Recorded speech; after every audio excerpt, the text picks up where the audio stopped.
काव्या सुबह देर से उठती है, फिर शावर लेकर किचन में जाती है जहाँ उसकी भाभी अलका सबका नाश्ता बना रही होती है। काव्या उससे जाकर कहती है, भाभी मेरे लिए एक कप कॉफी बना दो। अच्छा वैसे आज ब्रेकफास्ट में क्या बनाए?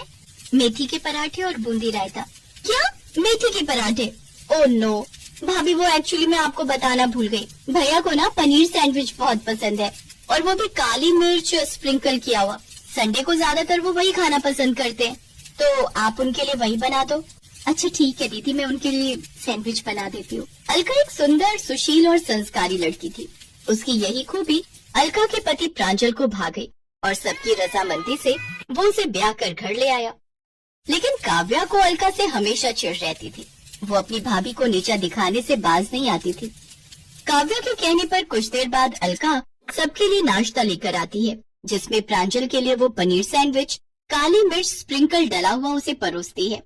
अरे वाह, paneer sandwich. Thank you Alka, मेरा कब से मन कर रहा था इसे खाने का। Thank you so much. Pranjal जैसे ही सैंडविच मुंह में डालता है, उसे जोर जोर से छींकें आनी शुरू हो जाती हैं। ये देखकर अलका की सास जानकी गुस्से में आ जाती है। अरे क्या हुआ बेटा तुझे? बहू तूने इसमें कहीं वो काली मिर्च तो नहीं डाल दी? हाँ माँ जी डाली है। अरे तेरा दिमाग खराब है क्या? तुझे पता नहीं मेरे बेटे को काली मिर्च से एलर्जी है। अब खड़ी खड़ी मेरी शक्ल क्या देख रही है? जा जल्दी से डॉक्टर को फोन करके बुला। कुछ देर बाद डॉक्टर घर आता है और उसे दवाई देकर चला जाता है। क्यों री, क्या जरूरत थी काली मिर्च डालने की? तेरे कारण मेरे बेटे का छींक छींक कर हालत खराब हो गई। लेकिन माँ जी मुझे तो काव्या दीदी ने कहा था डालने को। हे भगवान, देखो तो कैसे झूठ बोल रही है। अरे शर्म नहीं आती अपना किया मुझ पर थोपते हुए? भला मैं अपने इकलौते भाई के साथ ऐसा क्यों करूंगी भाभी? आज के बाद ऐसी गलती कभी मत करना, नहीं तो मुझसे बुरा कोई नहीं होगा, समझी? अलका बेचारी चुप रह जाती है और सब कुछ चुपचाप सुन लेती है। ऐसे ही समय बीतता है। घमंडी ननद बार बार अपनी संस्कारी भाभी को नीचा दिखाने का कोई मौका नहीं छोड़ती। ऐसे ही एक रोज काव्या कॉलेज से घर आती है। भाभी जरा मेरे लिए एक कप चाय लेकर आना, मेरे सिर में बहुत दर्द हो रहा है। कुछ देर बाद अलका चाय लाकर अपनी ननद को देती है, फिर घर के बाकी कामों में लग जाती है। लेकिन तभी अचानक काव्या गुस्से में चिल्लाते हुए कहती है, माँ ये देखो तो तुम्हारी लाडली बहू ने क्या किया है। क्या हुआ मेरी बच्ची, तू इतने गुस्से में क्यों है? चाय अच्छी नहीं बनी क्या? चाय पीने लायक हो तो पियो ना। ये देखो भाभी ने इसमें छिपकली का मरा हुआ बच्चा डाला है ताकि इस चाय को पीते हुए मर जाऊं। क्या? मेरी बच्ची तो ठीक तो है ना? तूने इसे पिया तो नहीं ना? लेकिन ये कैसे हो सकता है? मैंने तो खुद कप धोया था और चाय भी छान कर दी थी। ना जाने ये आखिर चाहती क्या है। पहले तो जानबूझकर मेरे बेटे को काली मिर्च देती है और अब मेरी बेटी को चाय में मरी हुई छिपकली। क्यों री, तू मारना चाहती है हम सबको?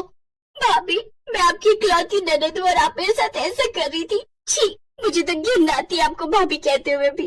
अगर मैं आपको पसंद नहीं तो सीधा सीधा बोल दो, लेकिन कम से कम ये सब तो मत करो। मत रो मेरी बच्ची, अब तू चल और कमरे में चलकर आराम कर ले।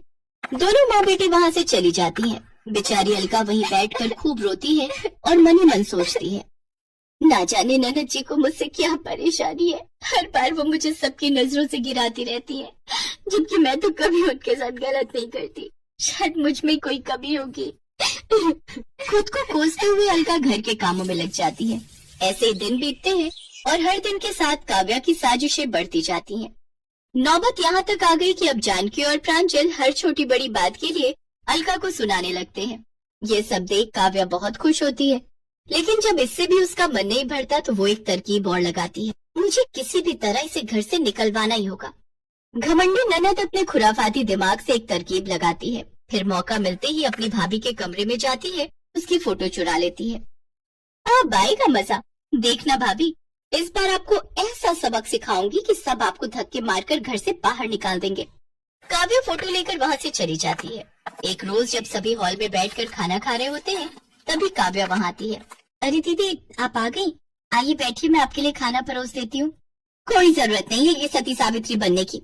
मुंह में राम और बगल में छुरी लेकर घूमती हो, सारा दिन पूजा पाठ का ढोंग करती हो और पीठ पीछे ये सब करते हुए तुम्हें शर्म नहीं आई?